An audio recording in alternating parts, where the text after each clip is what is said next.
The glittering halls of the Habsburg Empire were famed for their power, their pomp, and their seemingly endless succession of rulers. From their grand palaces in Vienna, they controlled vast lands and countless lives, shaping the very map of Europe for centuries. Yet beneath the polished marble and behind the closed doors, the Habsburg court was a hotbed of intrigue, ambition, and shocking secrets. Whispers slithered through the royal chambers, telling tales of forbidden loves, desperate escapes, mysterious deaths, and scandalous behavior that threatened to shatter the very image of their divine right. The world watched, fascinated and horrified, as the emperors, empresses, archdukes, and duchesses played out their personal dramas on the grandest stage imaginable. They were living legends, yes, but also deeply flawed human beings, caught in a gilded cage of their own making.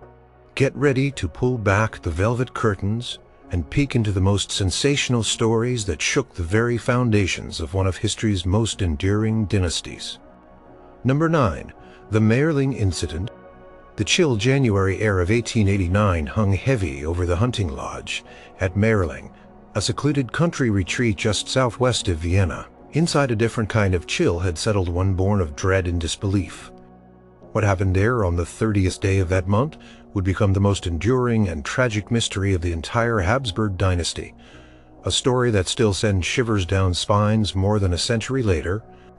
It involved Crown Prince Rudolf, the only son of Emperor Franz Joseph and the enigmatic Empress Elizabeth, and his young mistress, Baroness Mary Vetsera. Their deaths would spark a firestorm of speculation, cover-ups, and whispered theories that persist to this very day. Rudolf was born with the weight of an empire on his shoulders. He was the heir apparent, groomed from birth to rule, yet he was a complex and often tormented soul. His childhood was not easy. His mother, the famous Empress Elizabeth, known as Sisi, was notoriously absent, constantly traveling, seeking freedom from the stifling court life she despised. His father, Emperor Franz Joseph, was a man of immense duty and tradition, often stern and unyielding. Rudolf was raised under a strict militaristic regimen, designed to mold him into a powerful ruler. But Rudolf was different. He was intelligent, curious, and possessed a deeply liberal streak, a stark contrast to his conservative father. He was interested in science, journalism, and politics, often advocating for reforms that put him at odds with the establishment. He had a passion for writing and even contributed anonymously to newspapers criticizing the very government he was destined to lead. His marriage to Princess Stephanie of Belgium, arranged for political convenience, was a disaster from the start. They had one daughter, Archduchess Elizabeth Marie. Rudolf sought solace in other women, in drink, and in a growing sense of despair. He felt trapped, stifled by the expectations placed upon him, and increasingly alienated from his family and his purpose. His health, both physical and mental, began to decline. He suffered from chronic illnesses and a deep melancholy. Contemporary accounts describe him as increasingly withdrawn, irritable, and prone to outbursts of temper. His once bright mind seemed clouded by a creeping darkness. It was against this backdrop of personal turmoil and political frustration that Mary Vetsera entered his life. She was a 17-year-old baroness from an old but not particularly prominent aristocratic family. She was beautiful, vivacious, and utterly infatuated with the mythic crown prince, who was nearly twice her age. Their affair began in the autumn of 1888. It was a passionate and reckless connection, fueled by a shared sense of rebellion and a desperate longing for escape. For Rudolf, Mary represented a fleeting glimpse of freedom, a break from the suffocating expectations of court life. For Mary, Rudolf was the ultimate romantic hero, a prince who offered her excitement in a grand, if illicit, adventure. Their clandestine meetings were arranged with great secrecy, often through Mary's aunt, Countess Marie Lariche. Whispers, of course, always found their way through the court, but the full extent of their devotion to each other was perhaps not fully understood by those around them until it was too late. On January 28, 1889, Rudolf left Vienna for Mayerling, ostensibly for a hunting trip. He was joined by two companions, Count Joseph Hoyos and his own valet, Johann Losch. Mary Vetsera arrived at the lodge secretly.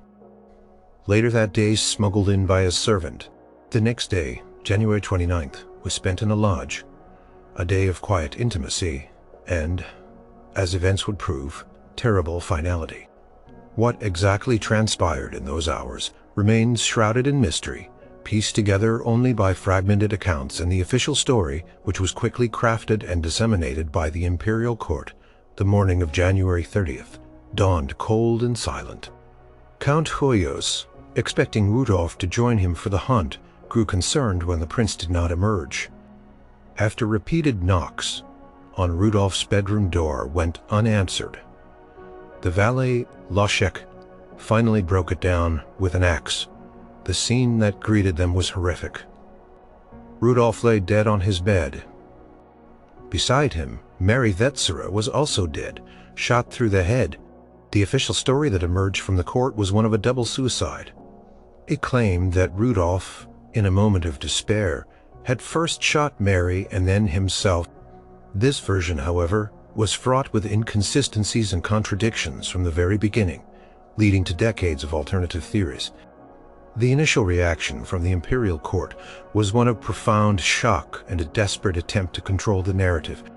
Suicide was a grave sin, according to Catholic doctrine, and for the heir to the throne to die by his own hand was an unimaginable scandal that would have brought immense shame upon the dynasty.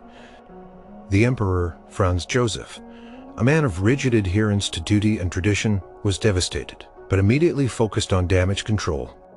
He decreed that Rudolf had died of a heart attack, an obvious falsehood that fooled no one within the inner circles of the court.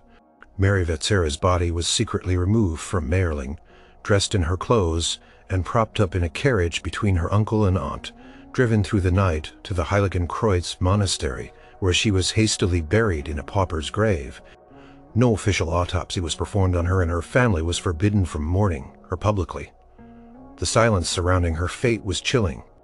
The truth, or at least a more plausible version of events, began to leak out despite the court's best efforts. It became widely accepted that it was indeed a murder-suicide, orchestrated by Rudolf himself. Letters were later found that confirmed his intention to take his own life and Mary's desperate desire to die with him. She reportedly wrote to her sister saying she was going to her death happy. Rudolf's final letters to his mother and wife also hinted at his despair and his plan. But even this widely accepted version leaves many questions unanswered. Was Mary a willing participant, or was she coerced? Did Rudolf truly die by his own hand, or was there more to it? Some theories suggested political assassination given Rudolf's liberal leanings and his opposition to the Triple Alliance with Germany and Italy.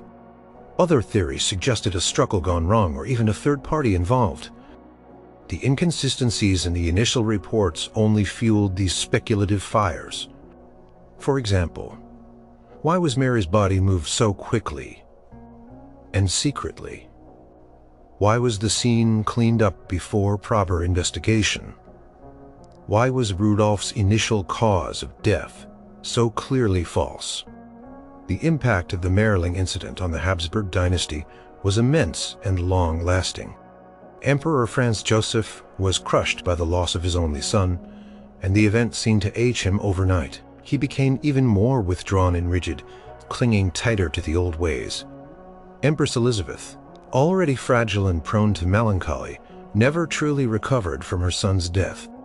She sank deeper into her own world of wandering and solitude, often wearing black for the rest of her life. The line of succession was also thrown into disarray. Franz Joseph's younger brother, Archduke Karl Ludwig, became the next heir, but he quickly renounced his rights in favor of his own son, Archduke Franz Ferdinand. This meant that the assassination of Franz Ferdinand in Sarajevo in 1914, which triggered World War I, directly linked back to the Mayerling tragedy. Had Rudolf lived, the course of European history might have been vastly different. Mayerling itself became a place of morbid fascination. The hunting lodge was quickly demolished and replaced by a Carmelite convent, ordered by Emperor Franz Joseph, reportedly as an act of atonement. A chapel was built on the site of Rudolf's former bedroom, and a cross marks the spot where his bed once stood. The silence of the convent today hides the shouts and despair of that fateful night. But it cannot erase the whispers of history. The mystery continues to captivate, fueled by popular culture in books, films, and plays, each attempting to solve the riddle of what truly happened between the Crown Prince and his young mistress. The Habsburg court tried to bury the scandal, but it only ensured that the Mayerling incident would forever remain one of the most haunting and unresolved chapters in their long and storied history. The true story of Rudolf and Mary, lost to the secrets of that chilling night, continues to echo through time, a testament to the devastating power of love, despair, and the crushing weight of expectation. Number 8. Empress Elizabeth Sisi and her rebellious spirit. Empress Elizabeth of Austria, affectionately known as Sisi, was a paradox wrapped in an enigma, an exquisite beauty who longed for freedom more than any crown. Born a Bavarian duchess, she was thrust into the rigid formality of the Habsburg court. At the tender age of 16, when she married her cousin, Emperor Franz Joseph. What followed was a lifelong struggle between her wild, untamed spirit and the suffocating demands of her imperial role. Her story is not just one of scandalous defiance, but of a deeply personal battle for self-preservation. In a gilded cage from the moment she arrived in Vienna, Sisi was a misfit. The court was steeped in centuries of strict protocol, endless ceremonies, and a relentless focus on duty. Sisi, on the other hand, was an unconventional, free spirit. Raised in the Bavarian countryside, where she rode horses bareback, wrote poetry, and roamed freely. The contrast was stark. She found the rigid etiquette unbearable, the constant public scrutiny agonizing, and the endless official duties utterly meaningless. Her relationship with her mother-in-law, Archduchess Sophie, a formidable and domineering woman, was particularly strained. Sophie believed Sisi was unfit to be an empress, and often criticized her lack of interest in court affairs and her perceived negligence as a mother. This constant disapproval only deepened Sisi's desire to escape. Sisi's beauty became legendary, but it was also a burden. She was obsessed with maintaining her tiny waist, her cascading auburn hair that touched the floor, and her flawless complexion. She spent hours each day on elaborate beauty rituals, a form of self-care, but also a shield against the world. She famously exercised vigorously, rode horses for hours, and maintained an incredibly strict diet, often living on oranges, milk, and clear beef broth. These eccentric habits, while contributing to her mythical image, were seen as unusual and even scandalous by the conservative court. An empress was expected to be regal and stately, not to engage in such intense physical pursuits. Her avoidance of court events and her preference for solitude or the company of her ladies-in-waiting who shared her love of poetry and writing only further isolated her and fueled whispers about her mental state. As the years passed, Sisi's rebellion grew bolder. She traveled incessantly, often for months at a time, crisscrossing Europe from the Greek islands to her beloved Hungary, from England to Ireland. She learned Hungarian, a language rarely spoken at court, and cultivated a deep affection for the Hungarian people, helping to broker the Austro-Hungarian Compromise of 1867. This political involvement was a rare foray into public life, driven by her personal connection, but it also showed her intellectual depth, which was often overlooked. Her wanderings, however, were seen by many as a dereliction of her duties as empress and mother. She famously wrote, "I want to be a seagull, not a swallow, always on the wing, not tied to one place." This desire for absolute freedom was her guiding principle, and it constantly clashed with the realities of her imperial position. Her relationships with her children were also complex and at times heartbreaking. Her first child, Sophie, died young, a tragedy that profoundly affected Sisi and deepened her melancholic tendencies.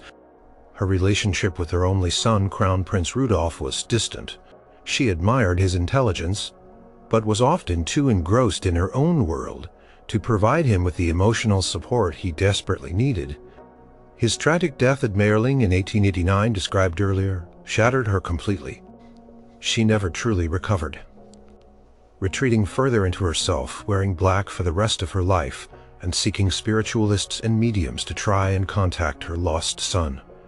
This spiritualism, unusual for a devout Catholic empress, only added to her image as an eccentric and troubled royal Sisi's defiance extended to the very rituals of court. She hated having her portrait painted, refusing to sit still for long. She would cover her face with a fan or a parasol when out in public, desperate to avoid the gaze of strangers. She developed an intense aversion to physical contact and would often try to avoid shaking hands. Her attempts to escape public life were seen as bizarre and disrespectful by some, reinforcing the idea that she was not truly suited for her role. Her fascination with beauty was also intertwined with a profound fear of aging and losing her famous looks. She grew increasingly reclusive, traveling under pseudonyms and often avoiding public appearances altogether.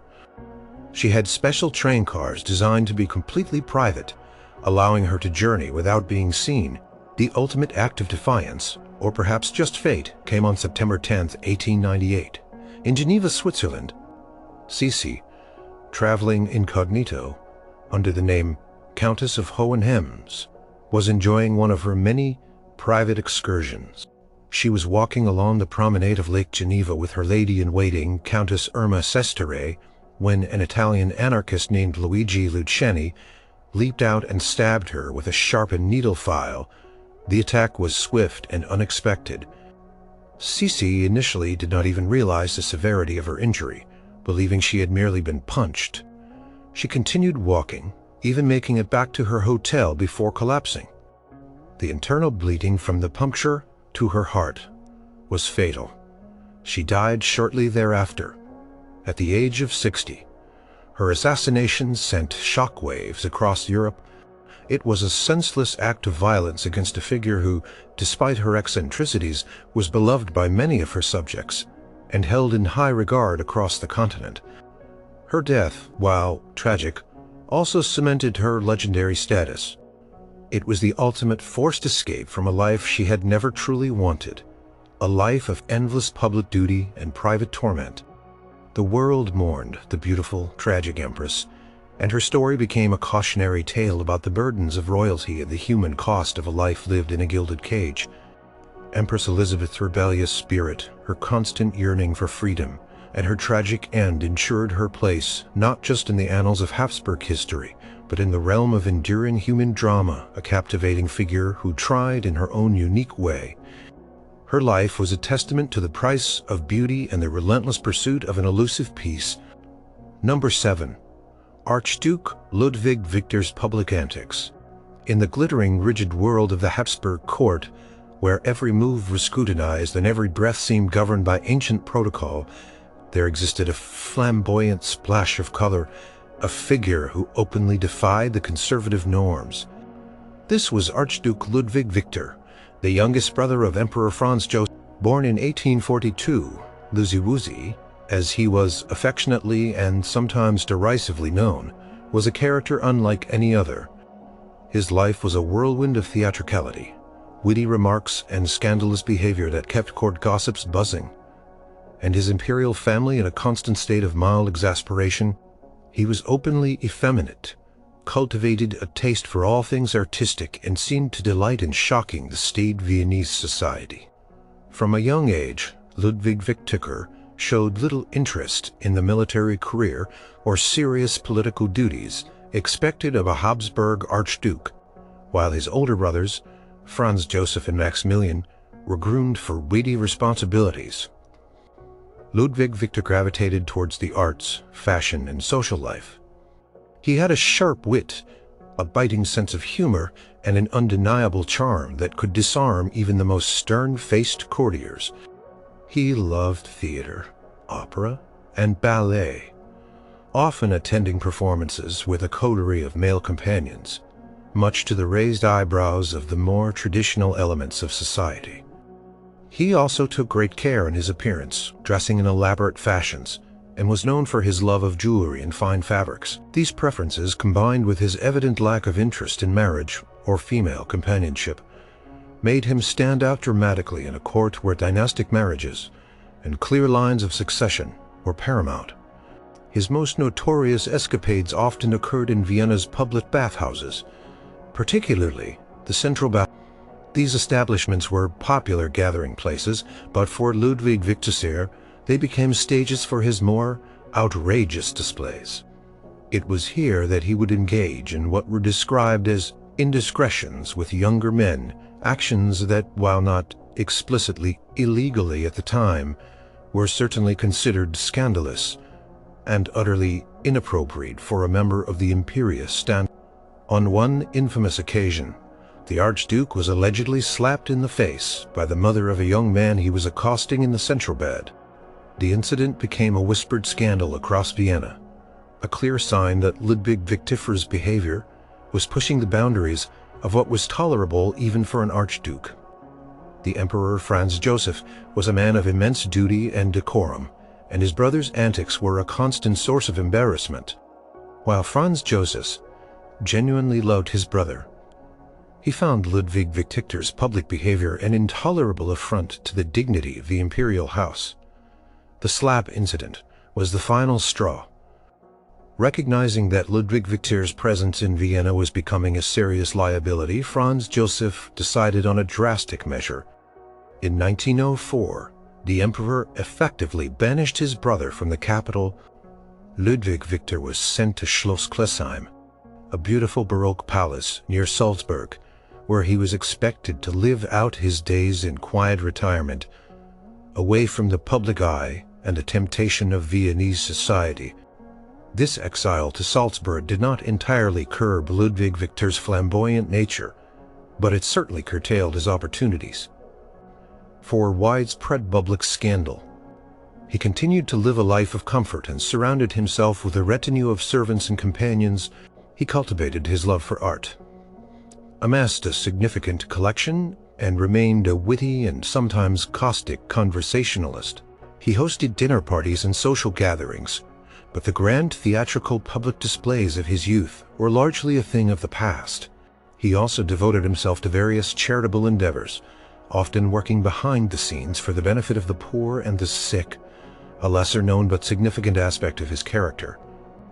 This quieter, more philanthropic side was perhaps a way of making amends for his earlier excesses, or simply a natural evolution of his personality in a more confined setting.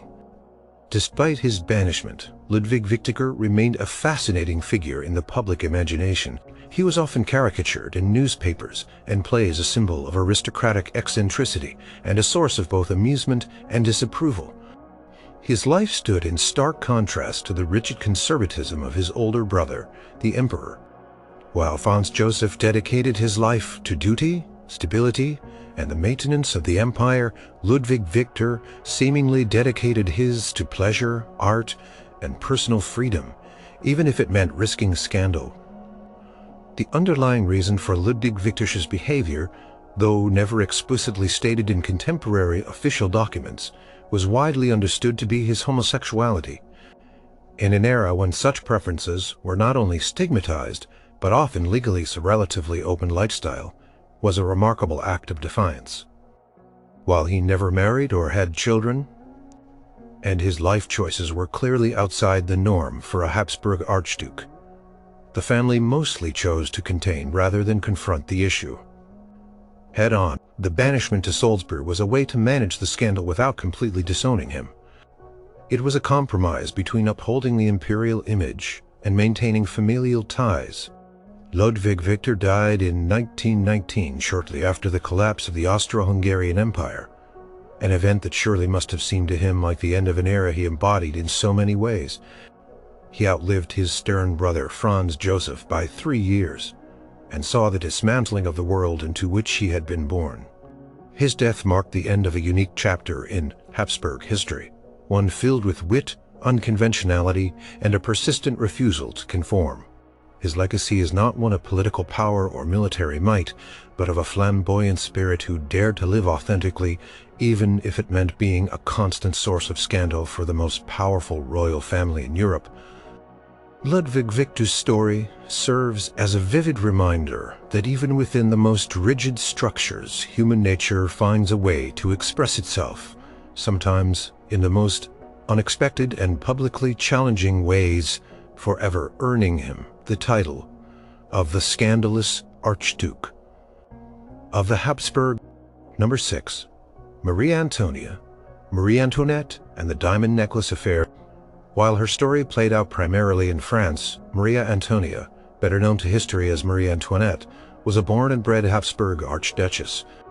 Her marriage to the future Louis XVI was orchestrated by her formidable mother, Empress Maria Theresa, as a strategic alliance between Austria and France. Little did her mother know that her daughter, once Queen of France, would become embroiled in one of the most sensational and reputation-destroying scandals, the Diamond Necklace Affair.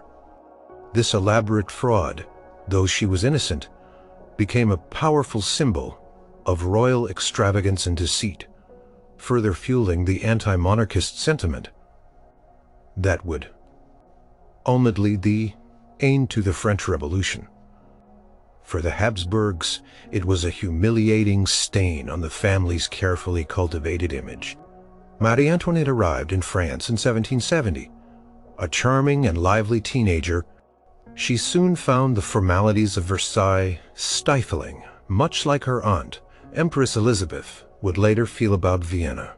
She sought solace in fashion, elaborate heralds, and a circle of friends, earning her the nickname Madame Deficit from critics who viewed her as frivolous and wasteful. Her perceived extravagance, often exaggerated by malicious pamphlets and rumors, was already chipping away at her public image. Then came the diamond necklace. In the mid-1780s, a Parisian jeweler, Charles Auguste Baumer, was trying to sell an impossibly opulent diamond necklace. It contained 647 flawless diamonds and was valued at an astounding 1.6 million livres, a sum equivalent to a modern-day fortune, far more than the royal treasury could afford. Is spring.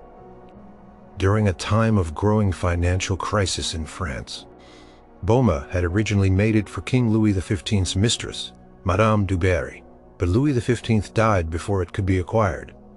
The jeweler then tried to sell it to Marie Antoinette, but she refused, reportedly saying, "We have more need of battleships than of necklaces." This fact, her initial refusal, is crucial, yet it was completely overshadowed by the unfolding scandal. Enter Jeanne de Valois Saint-Remy, the self-proclaimed Countess de la Motte. She was a cunning and ambitious con artist who claimed to be a descendant of the Valois royal line, a claim with little substance but one she cleverly used to her advantage. She had wormed her way into the confidence of Cardinal Louis de Rohan, a prominent and ambitious churchman who desperately yearned for the Queen's favor. Rohan had fallen out of favor with Marie Antoinette years earlier, largely due to his loose talk about her mother, Empress Maria Theresa. He was desperate to regain his standing at court and saw Jeanne as his ticket back into the Queen's good graces. Jeanne de la Motte concocted an elaborate scheme. She convinced Cardinal de Rohan that Marie Antoinette secretly desired the necklace but could not purchase it openly due to public perception and the king's financial constraints. Jeanne claimed the Queen wanted Rohan to act as her secret agent, acquiring the necklace on credit, and thus earning her undying gratitude. To convince Rohan, Jeanne forged letters purportedly from the Queen, expressing her desire for the necklace and her trust in the Cardinal.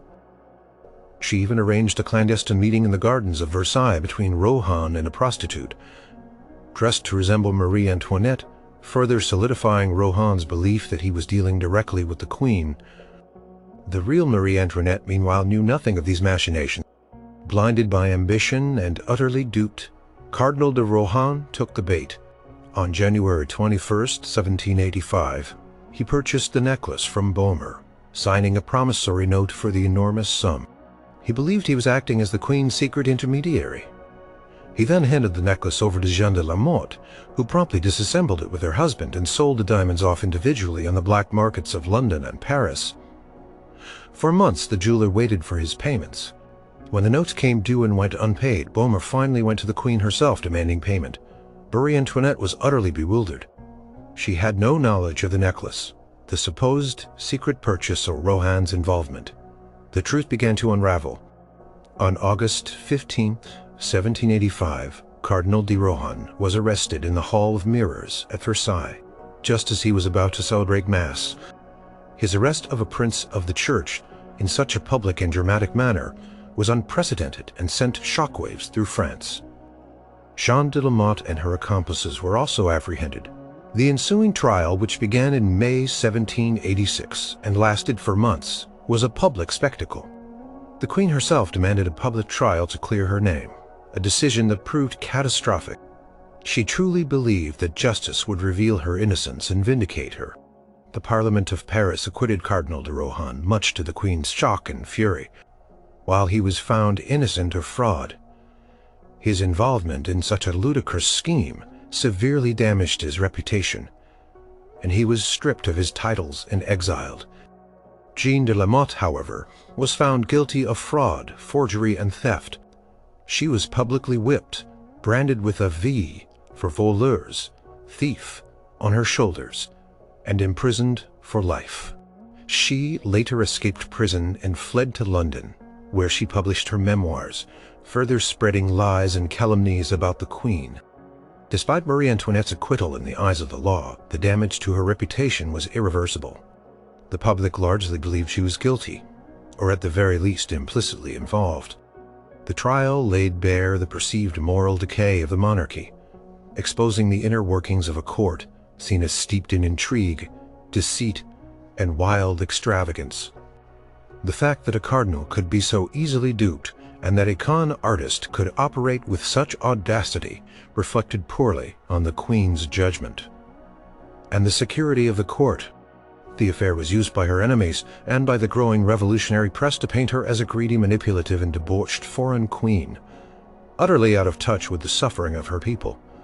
Pamphlets and caricatures depicting her as Madame Deficit or a frivolous spendthrift proliferated, feeding into a narrative of royal corruption. For the Habsburgs in Vienna, the scandal was a deep humiliation.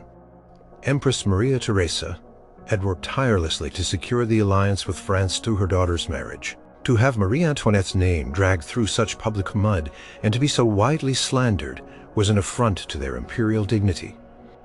It confirmed the worst fears of the conservative Habsburg court about the perils of allowing their daughters to marry into foreign, less stable royal families. While Marie Antoinette was ultimately a French queen, her Habsburg roots meant that her disgrace resonated across Europe, staining the reputation of the entire family. It provided ammunition to those who questioned the wisdom of dynastic alliances and the moral standing of the reigning monarchs. The diamond necklace affair, though seemingly a mere con trick, proved to be a significant stepping stone on the path to the French Revolution. It further eroded public trust in the monarchy, especially in the Queen. Her perceived role in the scandal, even if innocent, solidified her image as a symbol of aristocratic excess and indifference to the plight of the common people. When the revolution finally erupted a few years later, the narratives born from this scandal were weaponized against her. Marie Antoinette, the Austrian Archduchess who became Queen of France, ultimately faced the guillotine, her reputation irrevocably tarnished by a scandal she neither initiated nor desired, a tragic victim of manipulation, public hysteria. Number 5. Emperor Francis II's many marriages. Emperor Francis II, who would later become Emperor Francis I of Austria after the dissolution of the Holy Roman Empire, reigned during one of the most tumultuous periods in European history, the age of Napoleon Bonaparte. While the continent was ablaze with wars and political upheaval, Francis's personal life, particularly his series of 4 marriages, presented its own unique set of challenges and whispered scandals within the Habsburg court. His repeated trips down the aisle, often driven by a desperate need for a male heir and strategic alliances, highlighted the personal and dynastic pressures facing a monarch in a time of crisis.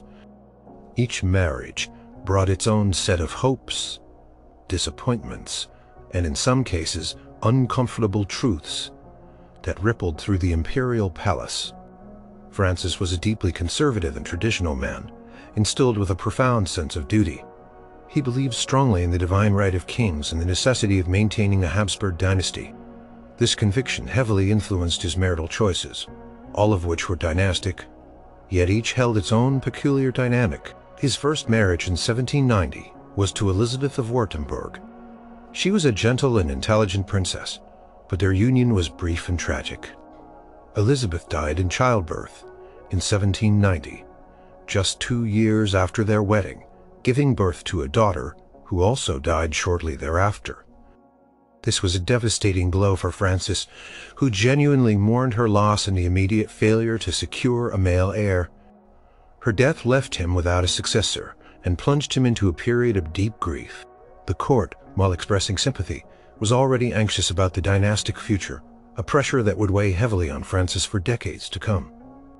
Barely 6 months after Elizabeth's death, driven by dynastic urgency and the advice of his counselors, Francis married his cousin Maria Theresa of Naples and Sicily in 1790. This was a common Habsburg practice, marrying within the family to maintain bloodlines and strengthen alliances. Maria Theresa was lively and passionate, a stark contrast to the quiet Elizabeth. She was also fiercely anti-French, a sentiment that suited Francis during the Napoleonic Wars. This marriage, despite its political expediency, proved to be the most fruitful in terms of children. They had 12 children, though many did not survive to adulthood. Crucially, they had 4 sons, including Ferdinand, the future emperor. However, the sheer number of pregnancies took a severe toll on Maria Theresa's health. She was often ill, and her later pregnancies were particularly difficult. The whisperings at court during this second marriage were less about scandal and more about the demanding nature of imperial procreation. Maria Theresa was known for her strong will and sharp tongue, often interfering in political matters, which sometimes put her at odds with Francis's ministers. She was also rumored to be intensely jealous, especially concerning any attention Francis might pay to other women, though Francis himself was not known for infidelity. Her declining health and the constant cycle of pregnancies and miscarriages cast a somber shadow over the joy of producing heirs. She died in 1807 at the age of 34, after giving birth to her 12th child, just as the Napoleonic storm was at its fiercest. Her death, while tragic, was also seen by some as a release from the relentless demands of childbearing for the empire. Once again, Francis was left without an empress, and his primary male heir, Ferdinand, was sickly and intellectually challenged, a fact that was a closely guarded secret at court, but whispered among those who observed him closely.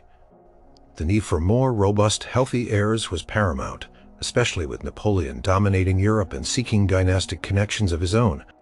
In 1808, Francis married his first cousin, Maria Ludovica of Austria-Este. She was a delicate, intellectual woman, highly educated and deeply devout. She was also fervently patriotic and intensely anti-Napoleonic, an attitude that resonated with the emperor. However, Maria Ludovica suffered from chronic ill health, possibly tuberculosis. This meant that the hopes for more children, particularly healthy sons, were quickly dashed. The scandal surrounding this marriage was subtle but persistent. The court knew Maria Ludovica's health was poor, and it became clear early on that she would likely not bear any children. This meant that Francis's best hope for an heir remained the sickly Ferdinand. The inability of this empress to produce a strong line of succession was a source of great anxiety. Whispers circulated about her constant delicate health, her frequent need for rest, and the stark reality that despite 2 previous empresses, the future of the dynasty remained uncertain, reliant on a frail heir. Her devotion to Francis was undeniable, and she became a close confidant and advisor to him, particularly during the turbulent final years of the Napoleonic Wars. She was also a patron of the arts and sciences, bringing a different kind of influence to the court. She died in 1816, just 8 years after their marriage, without having produced any children, And so, for the fourth time, Francis was a widower. He was now 48 years old, and the future of the Habsburg dynasty still felt precarious. His eldest surviving son, Ferdinand, was clearly not suitable to rule alone. The pressure was immense. Less than a year after Maria Ludovica's death, in 1816, Francis married his fourth wife, Caroline Augusta of Bavaria. Another first cousin. She was 24 years old, much younger than Francis, and had been previously married and widowed. This marriage was primarily for companionship and the desperate lingering hope of a healthy heir. However, Caroline Augusta also proved to be barren, though she became a loving stepmother to Francis's children and a devoted companion to the aging emperor. The quiet scandal here was the ongoing anxiety over the succession. The emperor had married 4 times, fathered 12 children, yet the empire still faced the prospect of a deeply compromised heir. In Ferdinand, the court watched, powerless as the family line seemed to struggle against fate. The fact that the emperor continued to seek an heir through marriage, even into his later years, underscored the intense pressure for dynastic continuity. Francis II's many marriages, while individually perhaps not as sensational as a murder, suicide, or a public affair, collided, but no less profound. Aspect Habsburg scandal. Each death, each failed pregnancy, each barren empress was a small agonizing defeat. For the dynasty, the necessity of constantly remarrying, sometimes within months of a spouse's death, was seen as a duty. But it also painted a picture of a monarch continually searching for a secure future, battling against fate and the frailties of life.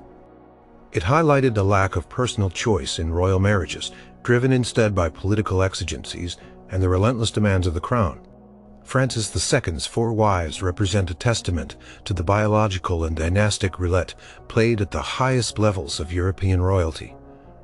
A drama that unfolded behind the grand facades of power, a constant, unspoken anxiety that permeated the very air of the Habsburg court. Number 4. Archduke John Salvator of Austria-Tuscany vanishes. The Habsburg family, known for its strict adherence to tradition, occasionally produced a maverick who chafed under the weight of imperial expectations.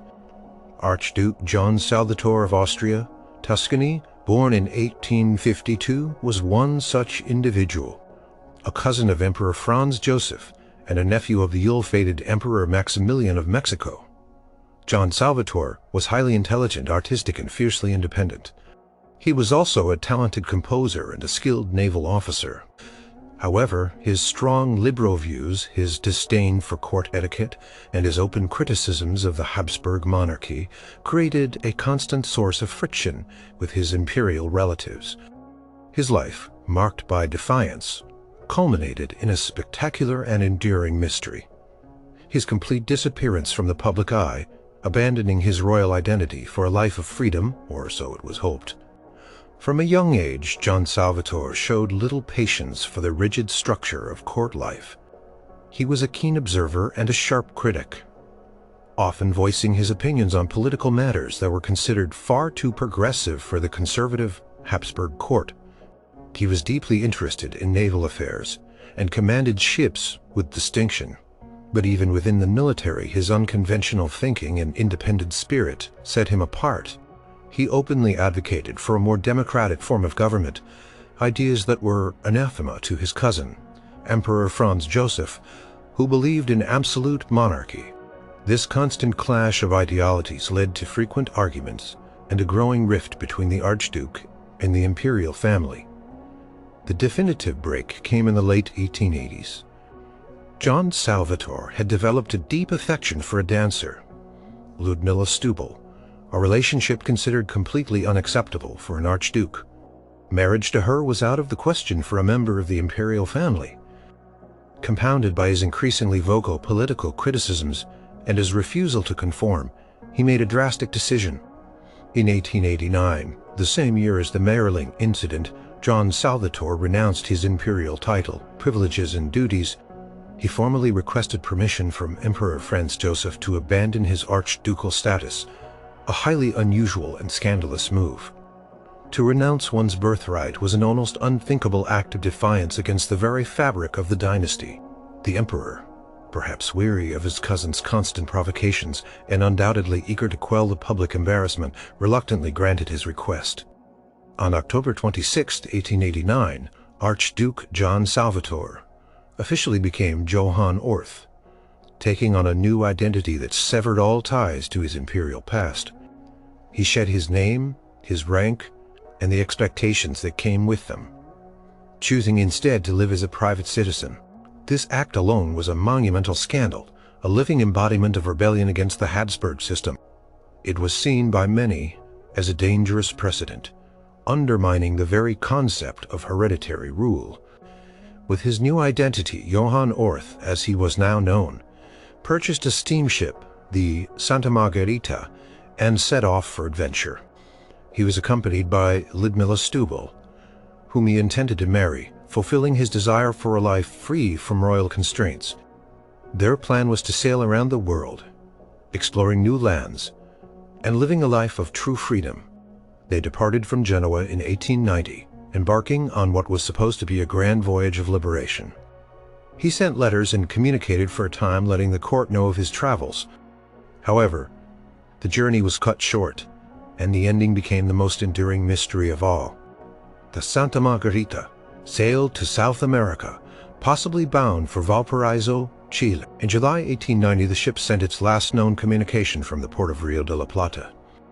After that, Johann Orth, Ludmilla Stubel, and the Santa Margherita simply vanished. No wreckage was ever definitively found, no bodies were recovered, and no trace of them was ever confirmed. The disappearance sparked intense speculation and a prolonged period of uncertainty. For years, the Habsburg court and the public wondered about their fate. Was it a shipwreck in a storm? Was it an act of piracy? Did Johann Orth stage his own disappearance to truly vanish and live a completely new life in anonymity? The official story, reluctantly accepted over time, was that the ship had been lost in a storm off the coast of Patagonia, a treacherous stretch of sea known for its violent weather. In 1911, more than 2 decades after his disappearance, Archduke John Salvator, or Johann Orth, was officially declared dead. However, the declaration of death did little to quell the rumors and theories that swirled around his fate. There were persistent reports of sightings of Johann Orth in various parts of the world, from South America to Australia, living as a simple farmer or an independent trader. These unconfirmed sightings fueled the romantic notion that he had indeed succeeded in his quest for absolute freedom, that he had escaped the suffocating grip of his royal lineage and lived out his days in peace, far from the prying eyes of European society.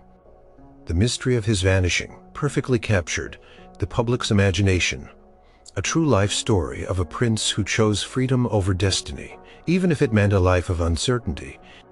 For the Habsburg court, the disappearance of John Salvator was another strange and unsettling chapter in their family history. It followed the tragic Mayerling incident by just a year, adding to the sense of unease and vulnerability within the dynasty. While his renunciation of title was scandalous enough, his complete vanishing left a void and a lingering question mark, preventing a clean resolution.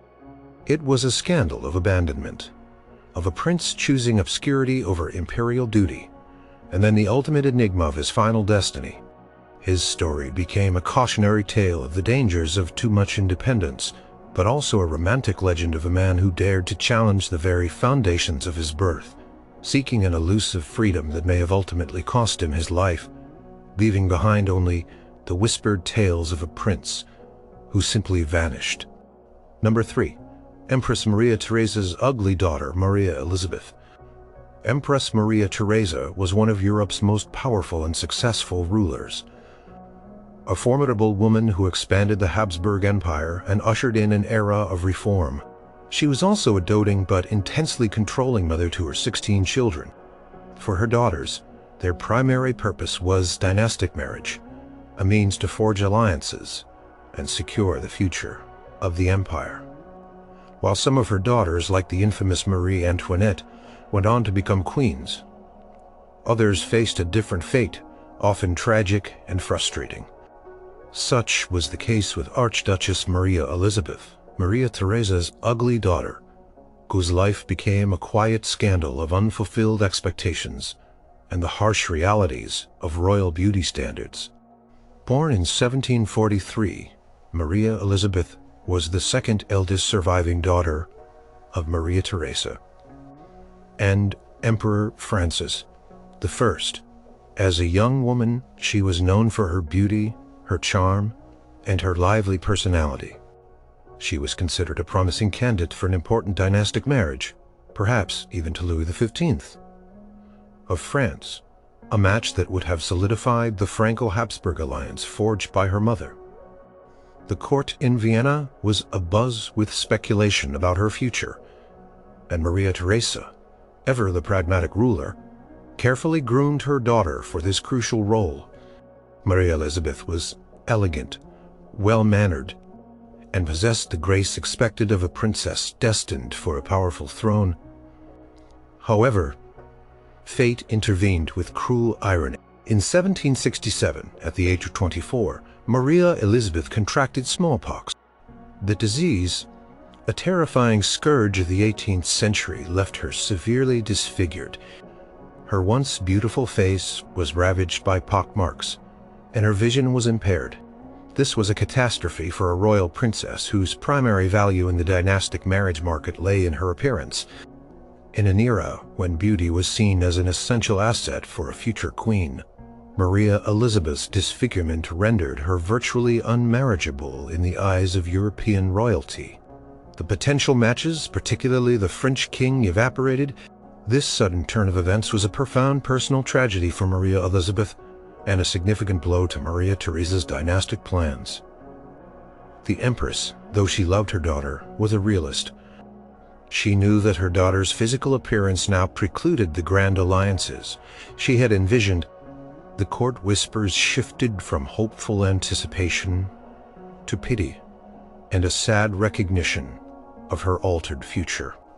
Maria Elizabeth was dubbed Liesel with the pockmarks by some, and effectively became unmarketable in the brutal game of royal matrimony. The scandal was not one of moral transgression, but of unfulfilled potential and the crushing reality of physical imperfection in a world obsessed with appearances. Maria Elizabeth was effectively condemned to remain in Vienna, a constant reminder of the fragility of dynastic plans. She was given the title of Abbess of the Imperial and Royal Convent for Noble Ladies in Innsbruck in 1781, a prestige but ultimately ceremonious position that allowed her to live comfortably and independently, yet far from the center of power and the possibility of a fulfilling personal life. This was a common solution for unmarried royal daughters, a way to provide them with a respectable role and financial security without the necessity of marriage. Despite her physical disfigurement, Maria Elizabeth remained a woman of spirit and wit. She developed a reputation for her sharp tongue, her often cutting remarks, and her somewhat demanding nature. She was known for her passion for gambling and for her elaborate wardrobe, suggesting a woman who still valued her appearance and social life despite her circumstances. She lived a relatively independent life for a royal woman of her time, overseeing her abbey and engaging in Vienna's social scene as best she could. She was active in charitable endeavors and maintained correspondence with her family members, always keeping an eye on court intrigues. The deeper scandal, however, was the unspoken implication of her fate. It highlighted the dehumanizing aspect of royal marriages, where individuals were treated as commodities, their worth often tied solely to their looks and their ability to produce heirs. Maria Elizabeth's story was a stark reminder that even the most powerful empress could not control every variable in the grand game of European diplomacy, and that personal tragedy could derail even the most carefully laid plans. Her situation also revealed the superficiality of court society, where physical beauty was prized above all else for a woman's worth in the marriage market. Maria Elizabeth's life, spanning from 1743 to 1808, was lived largely in the shadow of her more famous siblings, particularly her sister Marie Antoinette, whose dramatic life and death eclipsed her own quieter tragedy. Yet, Maria Elizabeth's story offers a poignant glimpse into the unseen pressures and private sorrows of royal life. It shows that not all scandals involve illicit affairs or political intrigue. Some are born of circumstance and the cruel hand of fate, leaving a princess to live a life of comfortable confinement, forever marked by a disease that stole not just her beauty. Her experience was a quiet but persistent undercurrent of sadness in the otherwise triumphant reign of her mother, a testament to the unyielding demands placed upon royal women and a devastating impact of physical imperfections in a world that valued them above all else. Number 2. The affair of Archduke Otto Franz. Archduke Otto Franz, born in 1865, was another one of the Habsburg wild cards. A prince whose dazzling good looks and charming demeanor masked deeply scandalous and dissolute personal life. Known as the Handsome Archduke, he was the younger brother of Archduke Franz Ferdinand, the heir presumptive whose assassination would trigger World War I. While Franz Ferdinand was serious, dutiful, and somewhat rigid, Otto was his polar opposite, a notorious womanizer, a heavy drinker, and a flamboyant pleasure seeker who made little effort to conceal his numerous indiscretions from the public eye. His scandalous lifestyle was a constant embarrassment to his straight-laced imperial family, particularly his uncle, Emperor Franz Joseph. From a young age, Otto showed little inclination for the serious duties expected of a Habsburg archduke. He possessed an undeniable charisma and a carefree attitude that made him popular in certain social circles, but also deeply irresponsible. He was handsome, dashing, and magnetic, drawing attention wherever he went. However, his charm was often used to facilitate his pursuit of pleasure, rather than to further his family's political standing. He was notorious for his affairs with actresses, singers, and women from outside the rigid aristocratic circles, breaking social conventions with abandon. His relationships were often public and sensational, providing endless fodder for the gossip columns of Vienna and beyond. One of the most infamous incidents involving Archduke Otto occurred in a public restaurant in Vienna. The story, widely circulated and causing immense public shock, claimed that Otto had been found completely naked in the dining room of the Sacher Hotel, attempting to pursue a chambermaid. Whether the story was entirely true or exaggerated by the ever-eager press, its widespread acceptance revealed the public's perception of Otto's character. Such an act, if true, would have been an unimaginable breach of decorum for any member of the imperial family, let alone an archduke, and it sent ripples of shock and outrage through the conservative Viennese society. The very idea of an archduke engaging in such crude and public behavior was an affront to the dignity of the crown. The incident became a whispered scandal, a symbol of the perceived moral decay within certain segments of the aristocracy. Another notorious aspect of Otto's life was his persistent defiance of his marriage. He was married to Princess Maria Josepha of Saxony, a pious and quiet woman, in 1886.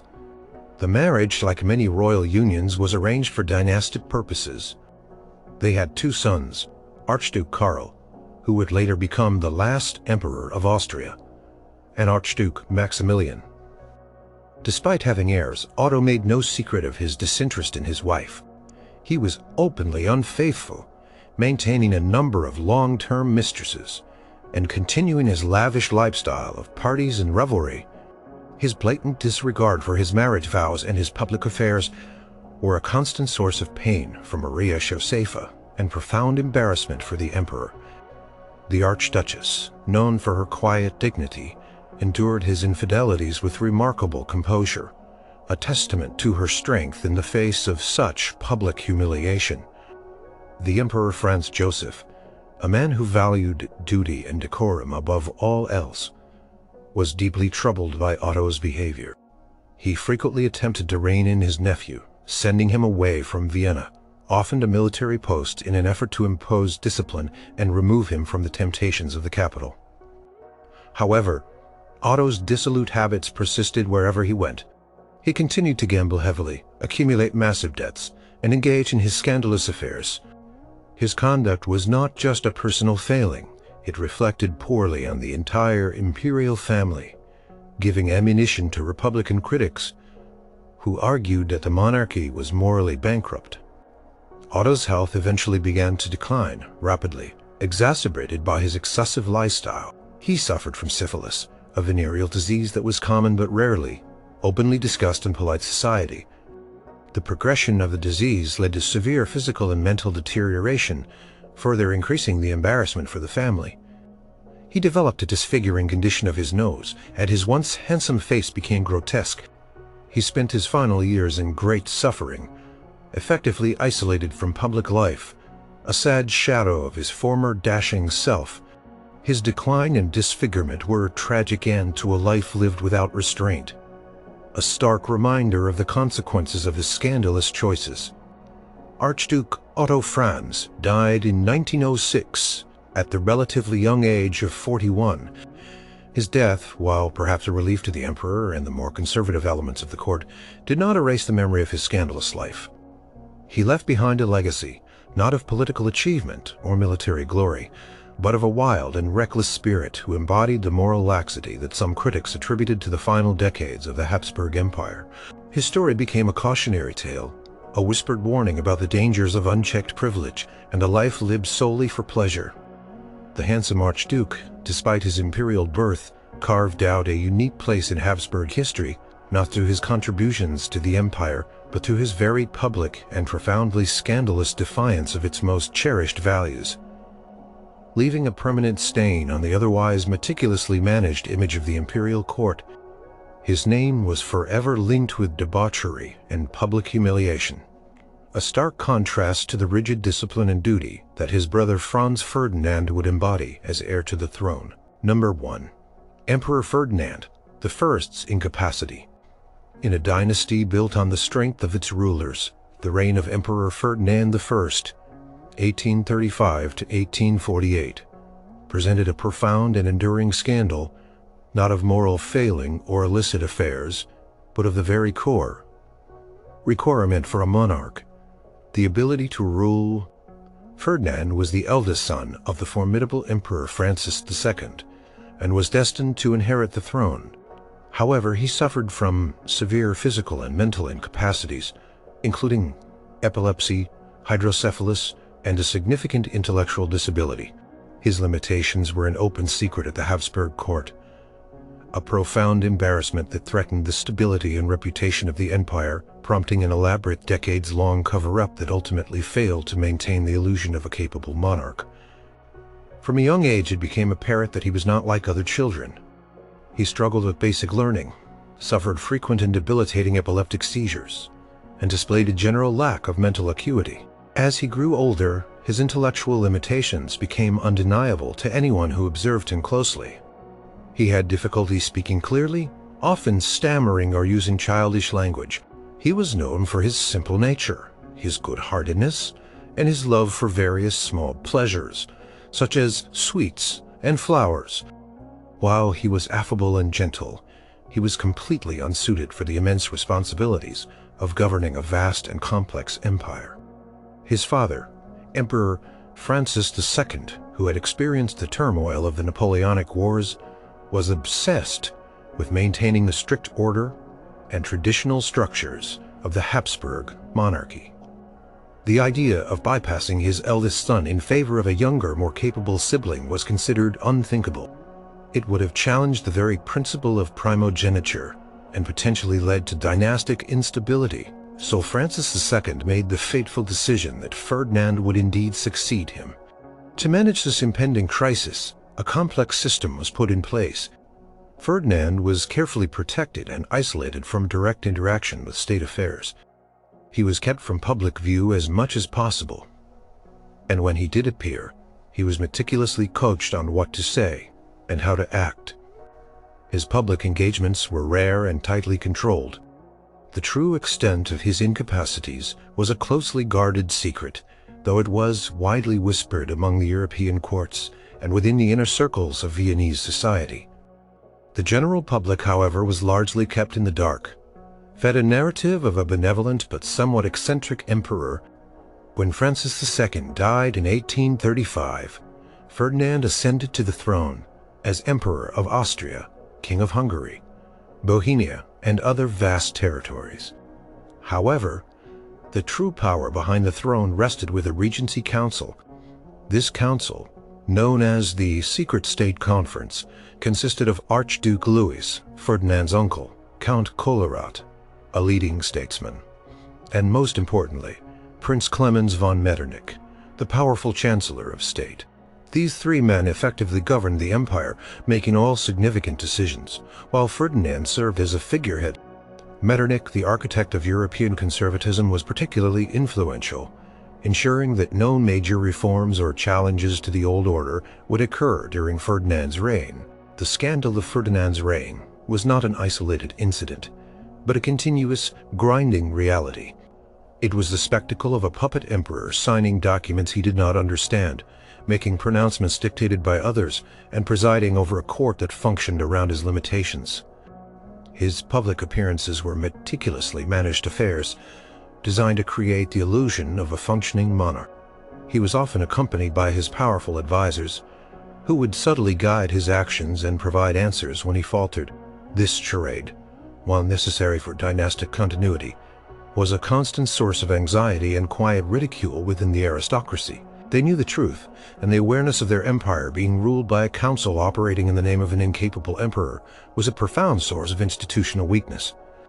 Ferdinand's marriage to Maria Anna of Savoy in 1831, a quiet and pious woman, was another aspect of this uncomfortable reality. It was a childless union, largely due to Ferdinand's physical frailties and perhaps the general understanding of his condition. The lack of an heir from Ferdinand's marriage meant that the succession would pass to his more capable younger brother, Archduke Franz Karl, and then to Franz Karl's son, the future Emperor Franz Joseph.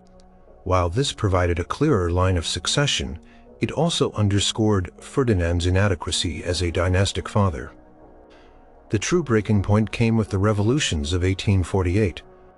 As nationalist and liberal uprisings swept across Europe, threatening the very foundations of the Habsburg Empire, Ferdinand's incapacities became a severe liability. He was incapable of making the quick, decisive judgments needed to quell the widespread unrest. The public, increasingly aware of his limitations, had little faith in his leadership. Vienna was plunged into chaos, and the imperial family was forced to flee the city. It became painfully clear that the empire could not withstand such a crisis with a ruler who was merely a figurehead. In December 1848, under immense pressure from his family and the Regency Council, Ferdinand I formally abdicated the throne.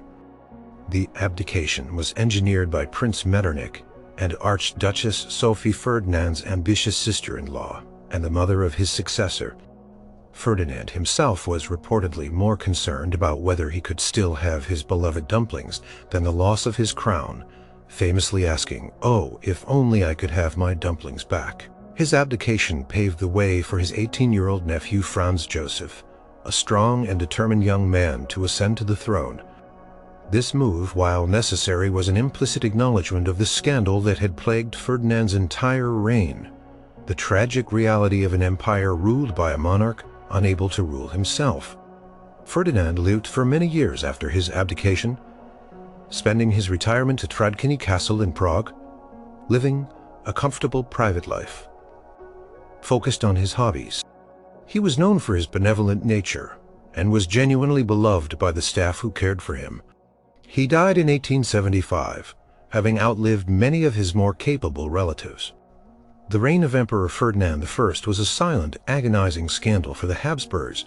It was not about scandalous behavior, but about a fundamental flaw at the very top of the imperial pyramid. The intricate web of court maneuvers and public deceptions designed to hide his incapacities was a testament to the lengths the dynasty would go to preserve its image and tradition. His story reveals the immense pressure of hereditary monarchy, where the accident of birth, regardless of ability, determined the fate of millions, and where the struggles of an individual could become the quiet, yet profound embarrassment of an entire empire. It was a constant unspoken weight that underscored the fragility of power and the demanding nature of a crown that sometimes sat on the head of a truly innocent, yet fundamentally incapable man.